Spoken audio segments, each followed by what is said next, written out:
Hello friend, જય દ્વારકાધીશ, રાધે રાધે। આજે આપણે બનાવશું ખજૂર દૂધ, એકદમ બજાર જેવું જ તેના માટે મેં અહીંયા 4-5 ખજૂરની પીસ લઈ લીધા છે અને તેને મેં ગરમ પાણીમાં બોળી દીધા હતા, એટલે સાફ થઈ જાય આવી રીતે। સેજ હવશે કે ગરમ પાણીમાં 10-15 મિનિટ બોળી દેવાના, એટલે સરસ થઈ જાય। અને અહીંયા મેં બદામ લીધી છે, અખરોટ લીધા છે અને પિસ્તા લીધા હતા, અને અહીંયા મેં દૂધ ગરમ કરવા મૂકી દીધું છે।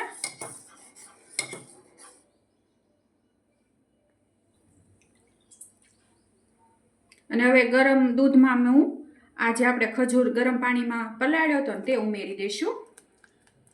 એના ઠળિયા કાઢીને અને ગરમ પાણીમાં બોળી દેવાના, અને જે સોફ્ટ ખજૂર આવે ને એ લ્યો ને તો વધારે સરસ દૂધ થાય। અને આપણે 2-3 અખરોટ ઉમેરશું અને 4-5 થી બદામ ઉમેરશું। હવે તેને આપણે ઉકાળતા રહીશું સતત।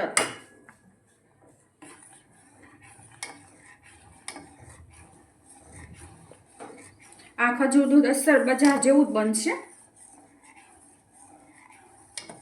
અને સોફ્ટ ખજૂર જે બ્લેક કલરના આવે છે ને તે લેવાનો, એનાથી દૂધ બહુ સરસ બને।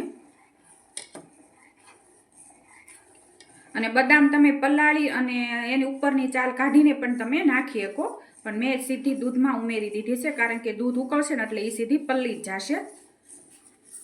અને આપણે આને 10 થી 15 મિનિટ જેટલું ઉકાળવાનું છે અને સતત હલાવતા રહેવાનું, નહીંતર ખજૂર નાખ્યો છે એટલે દૂધ ફાટી જાય। આવી રીતે એને 10-15 મિનિટ આપણે જ્યાં સુધી ખજૂર ને બદામ ને અખરોટ ને બધું સોફ્ટ ન થાય ને ત્યાં સુધી આપણે એને ઉકાળવાનું છે। અને આપણે હલાવતા રહેવાનું। અને આમાં કેલ્શિયમ ફૂલ હોય દૂધમાં, એટલે જેને હાડકાની જે નબળા હોય ને તે સવારમાં 1 ગ્લાસ દૂધ પી શકે, રાત્રે પણ પી શકે।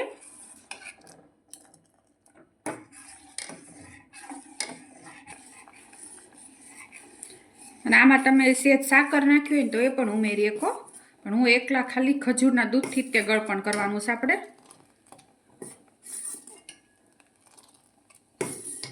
આમાં ખાંડ પણ તમે ઉમેરી શકો, પણ થોડો ખજૂર વધારે લ્યો ને એટલે તમારે ખાંડ કે સાકર કોઈ વસ્તુ ઉમેરવી ના પડે। અને અહીંયા હું 2 ગ્લાસ જેટલું દૂધ બનાવું છું।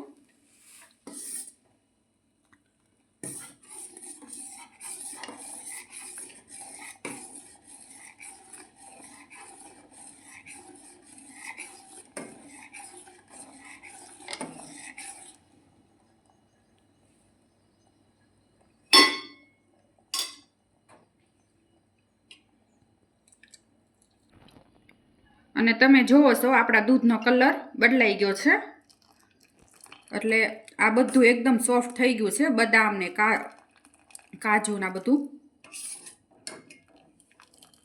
અને હવે આપણે આમાં બ્લેન્ડર ફેરવી દઈશું।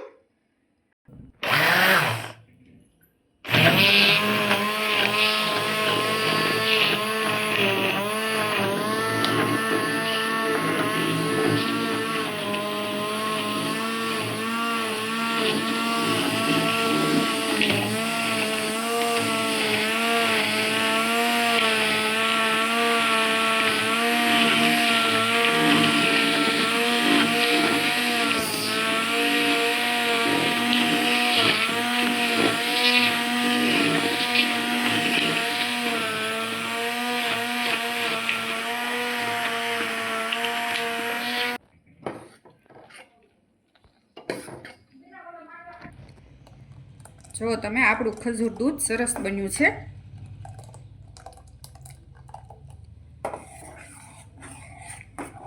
અને બ્લેન્ડર જ ફેરવવાનું તો સરસ થશે, અને જ્યાં સુધી આવી રીતે ક્રશ ન થઈ જાય ત્યાં સુધી ફેરવવાનું। અને આમાં તમે એલચી પાવડર પણ ઉમેરી શકો।